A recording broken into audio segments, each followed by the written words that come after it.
Hi guys, for today's vlog ay i-share ko sa inyo yung aking feelings kasi na-surprise ako ngayon guys. Today is May 21, 2025. Kasi dumating na yung aking hindi naman siya super pinakahihintay. Ah, Medyo ano lang ako, parang iniisip ko kung darating siya, okay lang. Kung hindi, okay lang din kasi parang nawala na kasi ako ng ano guys, para sa totoo lang nawala na, parang nabawasan na yung motivation ko sa paggawa ng mga vlog or mga video kasi siguro dahil din sa ang mundo ngayon ng YouTube is medyo pahirap na ng pahirap. So parang ganito yun guys, last month kasi mga buwan ng February yata or March 2025, nag-email sa akin si YouTube na ano daw, may aayusin, i-verify na yung aking Google AdSense. Ayan. So, after noon, doon sa nilalagay kong home address, doon nila i-email, ipapadala yung aking Google AdSense. So, hintayin ko daw within kailangan hanggang 4 na buwan kapag hindi ko pa na i-connect na i-verify yung aking Google AdSense sa aking nilagay sa YouTube na email, hindi na ako pwedeng mapasok sa monetization. So parang mapaso yun siya yung aking monetization, tawag niyan, basta yun na yun, bla bla bla na yun. So yun, ang tagal na nun na rin kasi March, April, May po, mga 2 buwan mahigit din. So parang inisip ko mga July, kapag hindi pa dumating, so wala na talagang kasi iniisip ko din, parang ayaw ko na rin hindi ko na sa siniseryoso guys. Katunayan hindi na nga ako gumagawa ng mga long video. Ito na lang, nagagawa ko to ng long video kasi nga share ko sa parang dinodocument ko lang yung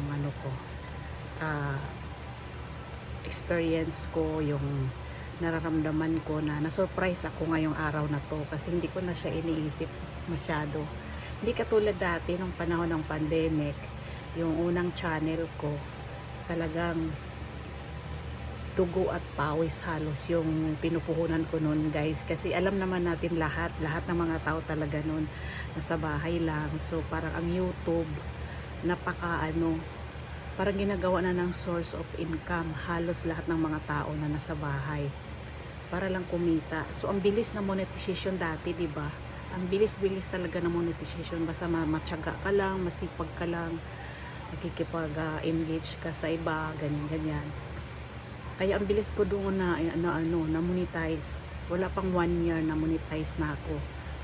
Sa kasamaang palad na lang guys, napunta ako sa masamang direction ng aking pag-YouTube. Gawa nga ng hirap talaga dati, hirap ng buhay, hirap as in total mahirap. Wala akong source of income.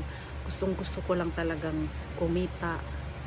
Kasi maraming nga nagsabi na ang daming kumita sa YouTube, ganyan. So, bilang tao, bilang ordinaryong tao, bilang mahirap lang, single parent, ayan, tapos wala na akong trabaho nun kasi nga yung employer ko pinapa-stop na ako dahil work from home na sila. So parang hindi na nila masyadong need ng help sa kanilang bahay.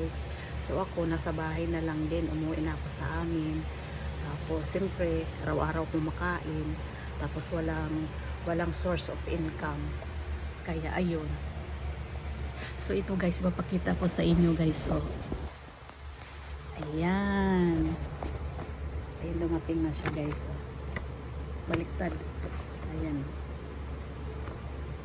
Ayan yung ating Google AdSense.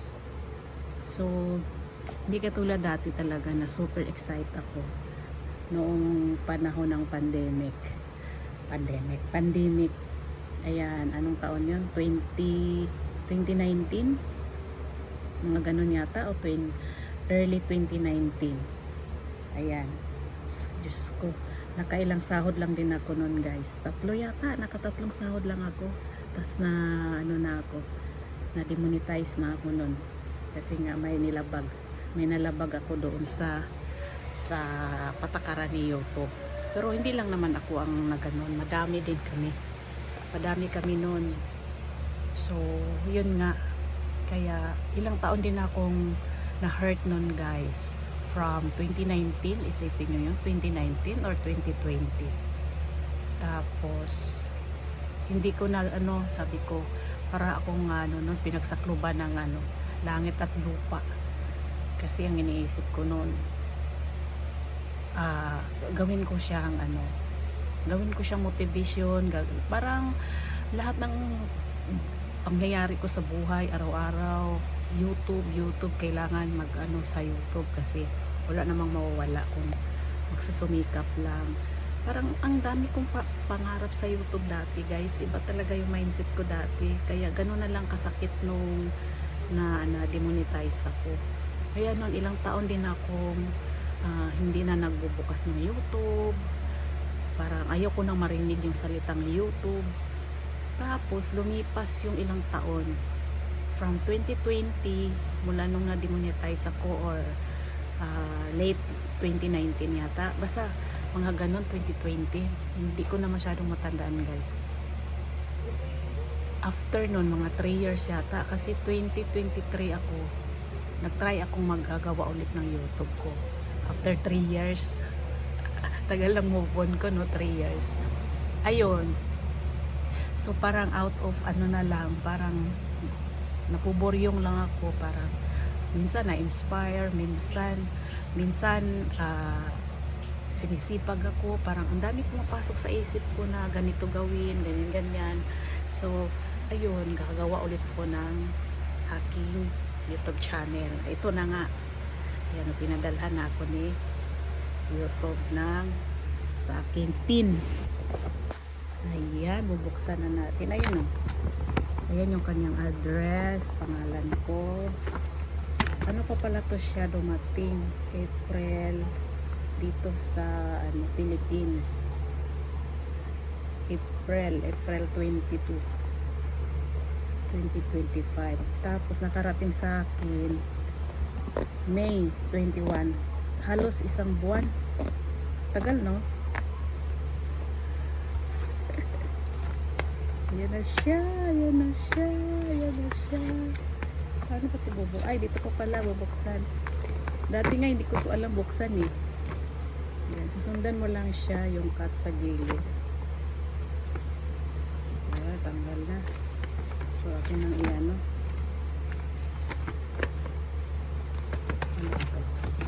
Ito yung number. Saan ba dito? Ay, ito pala. Andak, itinuklaw na na. Ganyan lang pala mag-open niya. So, ito guys. Yan yung number. Your PIN number. Ayan o, nakasulat. Please note that we will stop serving ads through your account if you do not use this PIN to verify your address within 4 months. O, diba? Yun ang sabi. So, parang habang iniisip ko na hindi pa to dumating, parang iniisip ko, hindi mo na talaga ako magsiseryoso. Pero sinisikap ko guys na hindi ako makaroon ng violation, kasi na pero hindi na yung katulad dati na grabe todo gawa talaga ako guys ng mga ipo-content ko bawat araw, ganyan. Tapos kung anong mga, kahit hindi ako marunong mag-edit, kung anong mga ko para lang gumanda, pero ayun, kaya siguro nabuhos yung ko, unang pag-ibig ko ba doon sa unang channel ko, kaya medyo na dismaya talaga ako. Kaya ito, thank you Lord, thank you, kasi hindi ko alam kung anong kinabukasan nag-intay sa akin ito. Ito na to. i-ano ko na to siya. Ilalagay ko na to sa aking Google AdSense yung pin. Mamaya. So, ito lang sinishare ko sa inyo. Yun lang. Bye! Bye-bye!